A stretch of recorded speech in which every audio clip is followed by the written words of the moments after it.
Hello, everyone. It is Shade Rock. PK Kitsune. The one, the only, the most important person of all, the man of your dreams. It is James. Okay, Okay, that is an that introduction. is an opening already. You So, fast and yeah, fair. welcome to first impressions of Fire Emblem Engage. Sorry for talking a little fast. We're all on a tight time frame. Yep. So for context of game time played, I just cleared Chapter 4 on stream as a one shot. James, you said you're at Chapter 16. 16, and Sean, you just saw my stream and clips online. I'm guessing, right? Yep. Okay, so gonna be very quick because there's not very much we could share because we don't want to spoil stuff since this is brand new. This Yeah. just came out like 2 days.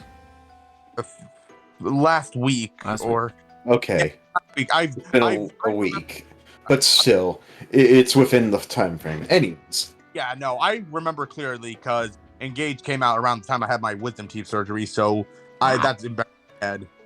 yep. Uh, All right. So, quick thought. I will say the music so far I've heard, I've noticed everyone seems to have their own little leitmotif and instruments. Yeah, Dynamic music. each nation has their Oh, leitmotif and instrumentation.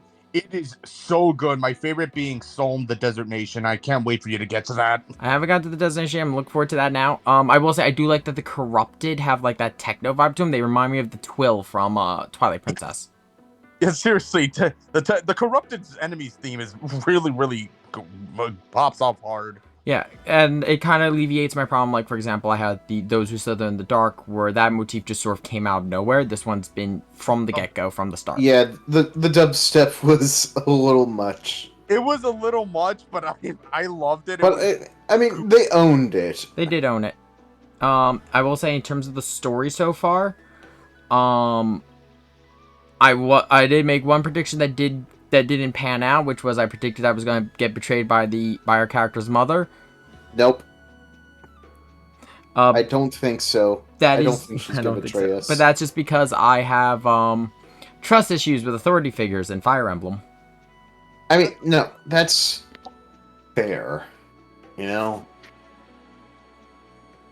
that's entirely fair. But I think we're not in that right yet.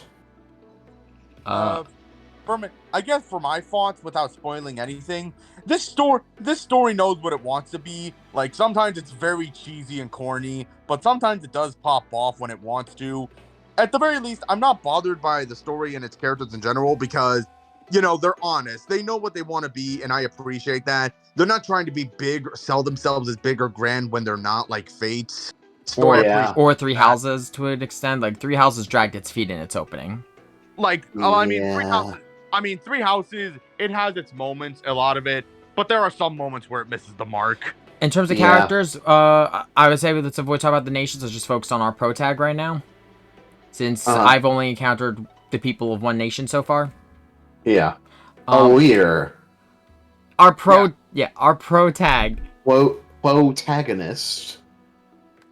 I already like them more than Violet because, first off, they speak. They have more than just our dialogue options.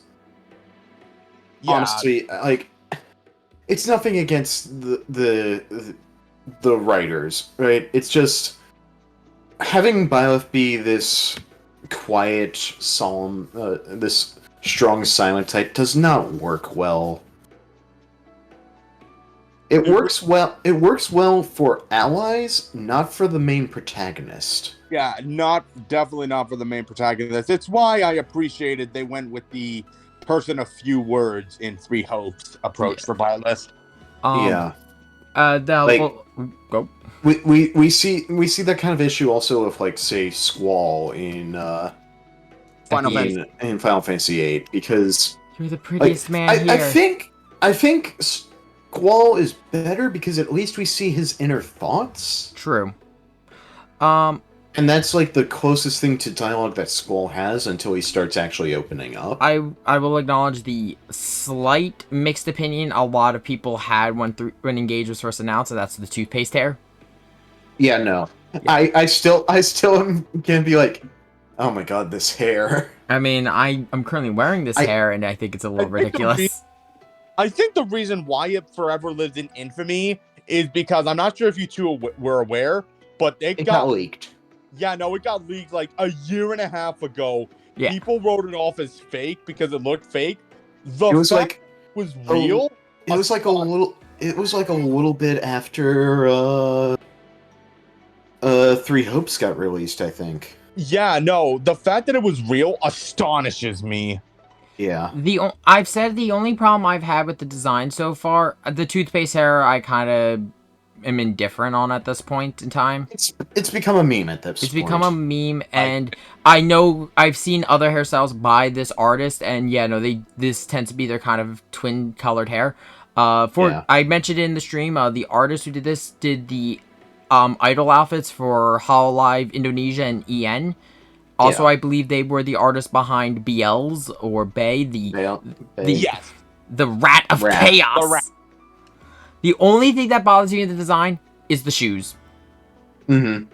I hate the fact that they're clown shoes. That bothers me. That and the female, clown shoes. Yeah, no, I'm sorry. What do you mean clown shoes? Like the fact that they tip off at the end. I mean like court jester. Oh, they tip. Okay, I was confused. No. This isn't Kingdom Hearts. You know, I make clown shoes as in like they tip off at the end. Especially because I wouldn't be bothered by it so much if they were a mage, because at least that kind of fits for some mage motifs. Right, I feel it. I get what you mean. But the only other thing, at least on the female model, I feel the hair is a little too long, especially because she also wears the cape. Yeah. Like, it goes down to below her knees. I feel like I'm fucking Rhys Gremory. Though I did mention that I do like the braid in her hair where it's cycling between the two colors. Yeah. That's a good decision. Everything else about the design is okay with me. The story so far, like I said, only 4 chapters in. Not much to say there, though. But you've all said it gets better. I've seen the clips because Sean sent it to me. The enemies are now using our own tactics. Well, I think part of that in that instance in particular, I think you are fighting the emblem of Byleth during that scenario. Fuck. So you know. Oh yeah, no, but I've seen. Because I recently, before this, I did a paralog. I won't say which one because it's later in the game, but I did a paralog. Let's just say the enemy's attack range I underestimated because I didn't account for the fact that 3 enemies I was fighting used warp staves to warp in armor, to warp in generals behind my lines. So I might have lost because of that. I love it. I honestly love it. To be honest, because it means you can never be too careful in this game. Can I say I had that a little bit with the tutorial battle when you were fighting the queen and she engages. I was outside the area. Then as soon as she engaged, I just see the whole map fill up with danger squares. I'm like, oh shit! Sigurd's cracked. It is cracked. Yeah. I like the engage system so far. I do think it's unique. I'm happy the weapon triangle is back in full swing. Yeah, like, I didn't miss it during 3 Houses, but I think that was more because 3 Houses didn't need it because of how it's built.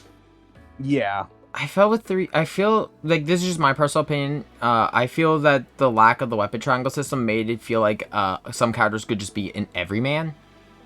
Like, it didn't feel like, I need... Really. It didn't feel like I needed to have a lance, like, Frederick up front to actually deal with the swords, or, the very phrase that might be by every man. It's like, I wasn't really too worried what weapon they were using, unless it was one of the relics. Right. So that's what I meant by an everyman, like, where I could just kind of have everyone go into whatever positions I needed them. I think it also depends on the difficulty, because if you're in higher difficulties, you're gonna need those breaker skills. Yeah, you absolutely will. Like, I'm playing on normal mode, And I mean, despite the fact that I'm playing on normal mode, the enemies aren't afraid to kick your ass or use strategies, Oh no, smart strategies against you either. Wait, we were talking about Three Houses in that instance. Yeah. Oh, three. Oh, my but I'm comparing the two right now because they're the most recent. I like that it's back. I also like the fact that now that we have a dedicated anti-mage, anti-archer one with the martial, like the martial arts, I think that they actually expanded on that a little bit more. I do like the martial arts. Giving that as an option is pretty good. Yeah, I like how they just gave martial arts to your healers. They're not completely defenseless. They just throw hands instead. I think fucking love it so fucking far. humorous.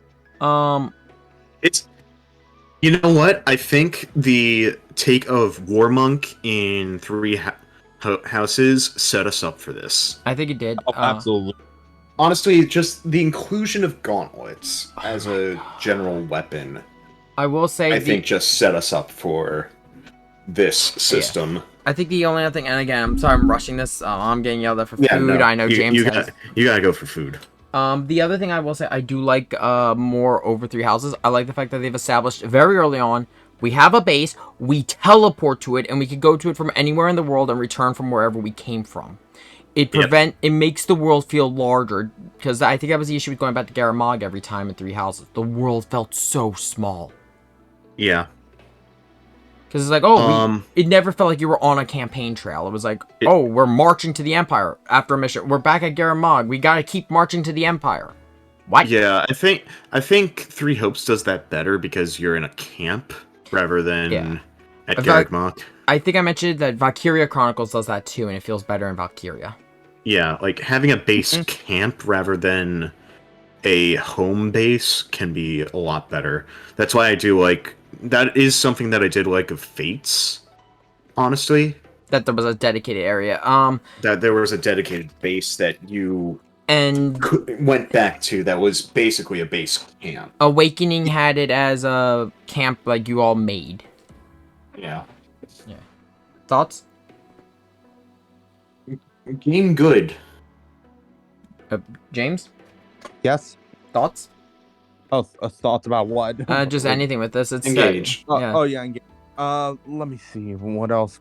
I guess again, I'll mention this on camera now. One gripe I do have is the fact that grinding becomes a bit of a chore later on because skirmishes scale with your level, so it becomes hard to grind for experience and gold, but it also makes grinding for support conversations a pain because do take a while.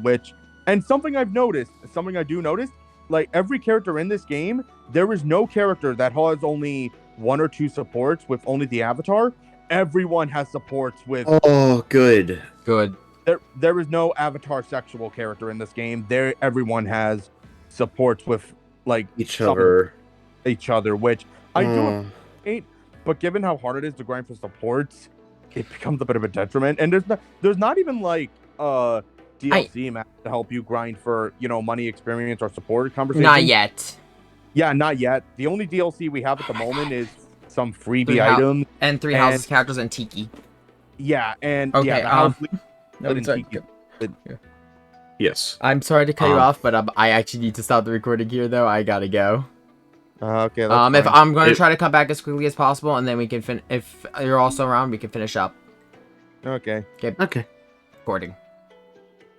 Okay, so there is one thing I want to appreciate about Engage is the fact that it is a better celebration of Fire Emblem as a whole compared to Fire Emblem Warriors with that game's debut into a big crossover of Fire Emblem in general. I'm not counting Heroes because that's a gacha, and gachas like to do take characters from crossovers. Yeah, so that's just par for the course. But yeah, no, they treat each of the characters from each game with respect. They get their characters right, and the bond conversations that they have with each of the cast of Engage is honestly genuinely charming, and I'm just so happy, especially characters that that needed more time that people have not got to know a lot, like Sigurd and Leaf. I was about to say Sigurd. I'll be honest, I didn't even realize who Sigurd was. I had to Google it, and I'm like, oh. Well, no, that's fair. That's fair. I saw genealogy of the Holy War. I'm like, now it makes sense. Yeah. Now, what I'm wondering, what I want to ask both of you, while engaged with Sigurd, did she gain a weakness to fire? No. Unfortunately, it's funny because without spoiling who, there is a bond conversation that Sigurd has with someone where the wearer is like, I have a nightmare with fire, and Sigurd responds with, what a coincidence, I have a nightmare about fire too. He already had it when the queen died. He's like, she's left a child behind. I also did that. It's like, what the fuck? Yeah. Ooh. Yeah. Oh god, it's like yeah, Sigurd. Sigurd. To give a comparison where it's the closest I would compare Engage in terms of like the way the duality between the modern the current characters and the past characters would be, of all things, Tokyo Mirage, where there was the shadows and all. No, I did like that about Tokyo Mirage sessions. Yeah, I liked the duality of them, but I also felt like, while yes, they acted slightly differently, they still had the core aspects of what made them their characters. Yeah. Yeah. Like Crom was still, while he was not the smartest of them, because it's kind of hard to do the bumbling lord, that was very much on our character's end for that. Yeah. He was still very much on the, because the thing is, I could give Crom from the get-go was a very good leader, like for a nation. Like he was definitely a symbol you could look up to. This, I like the fact that Marth, at least so far with the ones I've seen, which is Marth and Sigurd, and of course I just got, I'm gonna be honest, when they said, I think, what was it, the Gentle Princess, I legitimately thought it was gonna be Lucina. Yeah, Karen. No. Yeah, no. Yeah, no, I had a feeling that's Celica, right? It's Celica. Yeah. You don't get Lucina for a while. Yeah. Caring isn't Lucina's personality trait, is the thing. Like, her major personality trait. She is a very caring person, but Celica is... to save her parents. Celica's personality trait is her ability to care for people. Yeah. And you know what, I'll be honest, it was kind of pleasant to see Celica again for me, because, correct me if I'm wrong, she's the one from Shadows of Valencia, right? Yes, she is the female protagonist of Shadows, as opposed to Alm. Mm-hmm. It was nice. And as far as I know, we don't even get Alm in this game. So there is that. The only emblems I'm currently aware of are, of course, Marth, Celica, and Sigurd, and then Ike, Lucina, and I feel bad I'm forgetting her name. It's a shame because I use her sprite for Virgo. Lynn? Lynn, yes. Yeah. You saw them in the opening. Yeah. I think I also saw Roy. Yes, you did see Roy. So our boy. So what I'm hearing is we have the full Smash Bros. Cast. Actually, no, we don't have Crom. Oh, yeah, but we do have. He'll come. He'll have his time. He'll have his time. He may be. Yeah, I mean, we still have waves of DLC. He could be one of the DLC emblems. That is true. It would be nice. Can I say that? Wait. Also, go. As far as we know, we don't even get Robin in this game. I don't know. Is Trevor the only protagonist? I think is Byleth, right? I mean, created your own character protagonist, or you name. We do get Corrin. We get Corrin. We get Corrin because they were the central focus of Fate. So, I mean, if anything, the only other person I could have seen being the Fate representative is Azura. Yeah. I would say, It wouldn't be any of the sibling lords.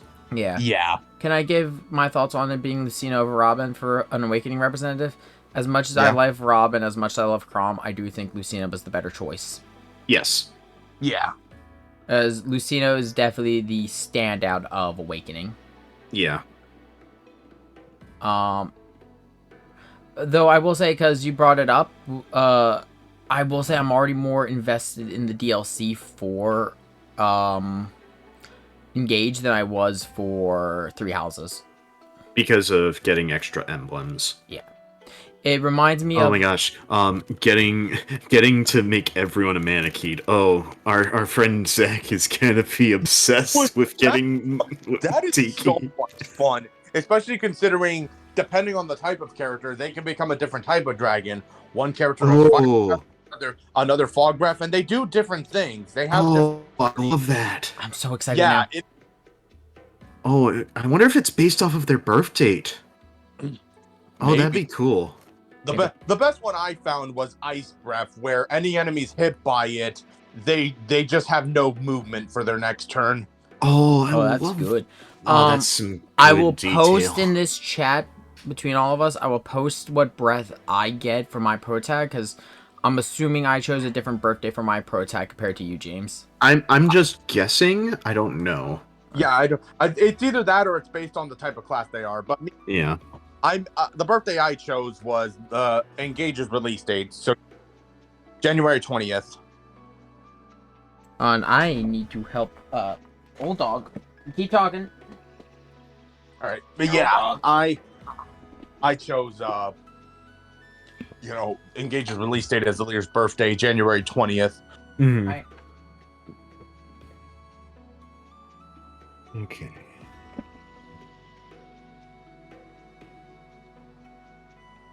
Okay, I'm sorry, I'm back now.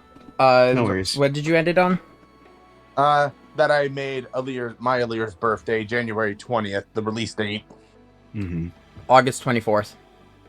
I always go with most games, I usually go with my personal birthday. The only exception so far has been Super Robot Wars, because that affects my spirit deck. Fair enough. I will say though, because the last thing I have on the DLC is yes, I'm more invested in it because of the fact we get new emblems. It's why I was more invested in Super Robot War 30's DLC over VX and T's. Don't get me wrong, VX and T's DLC is some funny scenarios. X has literally a scenario where it deploys every female pilot, and they're having a battle royale to decide who the best female pilot is. I think it was like the Elder Beauties or something. I forget. It was so dumb. It was everyone from Puru. Hilda was fighting 4 or 5 different people to win because she wanted to win Anja's heart because she down bad. But there's the new. But yeah, they didn't add anything permanent to it. Three Houses was just outfits, a couple extra missions, and then one story content at the end. Yeah, one story content along with the Ashen Wolves themselves, which I do like. The Ashen Wolves are some of my favorites. I don't think adding them is a bad thing. I think, personally, I would have put them as an earlier wave. Mm-hmm. Especially because they were hyping up new story content, and I think it's safe to say that it did not live up to some of the hype they were generating. Yeah. But yeah, no, I'm definitely more interested in the DLC for this. Above all, just because we got now with the DLC, we have the 3 lords of 3 houses. So we got Claude from Australia. He's hanging upside down as he always is. Yep. Edelgard, who has done no wrong. Mm-hmm. And Dimitri, who has done much wrong. Okay, so the breath weapon is based off of the type of class. Yeah, I thought as much. So, fire breath is a normal. Armors will get ice breath. Flyings get flame breath as opposed to fire breath. Mystical will get dark breath, while dragons get fog breath. So I'm assuming because, at least with the starting class on our pro tag, we are dragon. I'm going to assume that. Either that or you just get basic bitch fire breath. Now I'm excited to get back into this game to do that. I will say though, I'm trying to think of this. I will say I'm kind of okay with getting because Liberation, the box art weapon from this game, your Falchion, something like that. There's there are unique sync skills with Tiki as well. Oh, but specifically if Marth is adjacent. Of course. Mm-hmm. She's got to do her best for Marmar. She's got a thing for Marth. Yeah, and thing is, you won't get it now, considering you get the Three Houses emblem like really soon. But if you wait until after you get Byleth and then you get the Three Houses bracelet, you actually get a special conversation of Byleth talking to the house leaders. I like that. Mm-hmm. I think that's the thing I love above all with this, the fact that the emblems are characters. Yep. Yeah, they're not just, plot devices or just mere power-ups. They're actual characters. Yeah, that was the thing I was most worried about when I first saw them. Like, it looks like it was just being done for fan service with the original trailer. Because it looked like it was just a power-up. But the fact that they're actual characters, they interact with us, they give their thoughts and opinions on the events. There is one other thing. And that's same chin for the female characters. Wait, what? There's some same face going around for the female characters. I thought you said same chin for a moment. Well, yeah. Yeah, Lucina and Alir have the same chin for female Alir. I will say, Alir, at least female Alir, it looks like she has a little bit puffier cheeks. Yeah. Like, it looks like she's got a little bit, I'm gonna send you the image of Lucina. And you see what I mean? I don't mind having same face for, like, some characters. It doesn't bother me that much. I don't know how many female characters do same face. I will say I don't think anything it will never bother me as much. I think the reason it doesn't bother me as much is because I've seen it in the worst extreme, which is Saberface. Yes, Saberface. For those who are unaware of the term Saberface, Fate has a habit of not just reusing the same face, the same hairstyle, the same hair color, the same hair, everything. It is the same person, but they're trying to treat it like it's a different person. Yeah. Saber is used for, I think, several characters in the Fate franchise. The most notable being Nero, John of Arc. John of Arc looking like Saber is so significant, it is a plot point in Fate Zero. Yep. Okay, but I will say one thing about this. One thing that makes this game best 10 out of 10. Uh-huh. You can adopt animals. Yes. Yeah. The fact that that is a thing is amazing. All right. Well, I will. Oh, you gotta go. I pretty much said all I need to say, but yeah, it was good to get my thoughts out there. Mm-hmm. I will say, I think I've got nothing else left to say on this. I'm looking forward to it. I've said this on the stream, and I'll say it here in case you two ever want to pop in while I'm doing it. I'm not streaming it full time yet. Today was a one shot, just because I know I still got Super Robot Wars T to finish up. Yeah.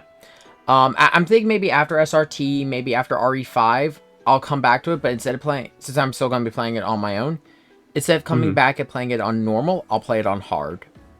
Okay. All right. Good luck. Yeah, if you two want to ever sit in and suffer with me through that, I will also be doing the DLC that exists at that point in time.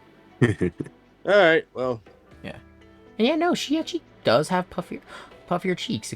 Not as puffy as mine right now, but definitely puffier. All right. Yep. Well, you guys take care. Burr. Talk to you later.